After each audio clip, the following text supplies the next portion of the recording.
Pakundo. Pakundo. Pumunta po yung kumuha ng wallet ko dito.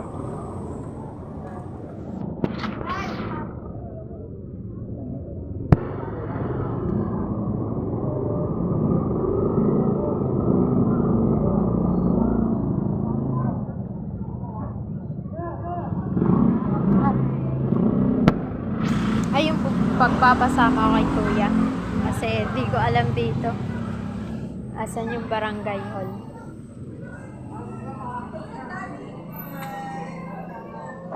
Tumagang magana yung mata. Nakakaiyak. Sige pa.